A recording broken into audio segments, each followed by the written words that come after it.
गेल्या काही दिवसांपासून पंढरपूर शहरामध्ये दिवसाढवळ्या गावगुंडांनी हैदोस घातल्याने शहरवासीय भयभीत झाले होते। याबाबत पोलीस प्रशासनावर मोठी नाराजी व्यक्त केली जात होती, परंतु आता पोलिसांनी मैदानात येत कडक कारवाईचा धडाका सुरू केला असून गणेशोत्सवाच्या पार्श्वभूमीवर राबवण्यात आलेल्या कोम्बिंग ऑपरेशन दरम्यान अनेक सराईत गुन्हेगारांची धरपकड केली आहे। त्यामुळे सर्वसामान्य नागरिक मात्र सुखावला असल्याचे दिसत आहे। शहरात ज्या प्रमाणात भाविकांची संख्या वाढत आहे त्याच प्रमाणात पोलिसांची ही संख्या वाढणे गरजेचे आहे। अपुरे पोलीस बळ, त्यामुळे तारेवरची कसरत करत पोलीस अधिकारी आणि कर्मचाऱ्यांना शहरामध्ये कायदा व सुव्यवस्था अबाधित राखावी लागत आहे। मध्यंतरी दिवसाढवळ्या काही गुंड प्रवृत्तीच्या तरुणांनी कोयत्याने वार केल्याच्या घटना घडल्या, त्यामुळे पुन्हा एकदा शहरात टोळी युद्ध भडकते की काय अशी शंका व्यक्त केली जात होती। परंतु आता पोलीस प्रशासनाने नूतन सहाय्यक पोलीस अधीक्षक प्रशांत डगळे यांच्या मार्गदर्शनाखाली बेकायदेशीर कोयत्यासह फिरून दहशतवाद पसरवणाऱ्या गुन्हेगारांवर कडक कारवाई करून दहशत मोडून काढण्याकरता मोठ्या प्रमाणात धरपकड सत्र सुरू केले आहे।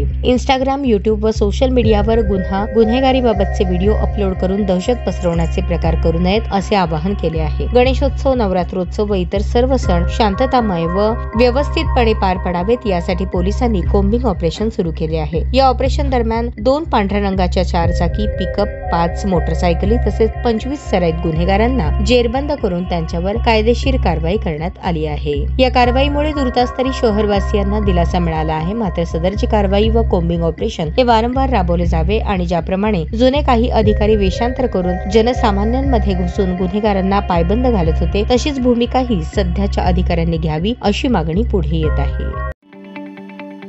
ताज्या बातम्या पाहण्यासाठी प्राईम महाराष्ट्र न्यूज चॅनलला सबस्क्राईब करा।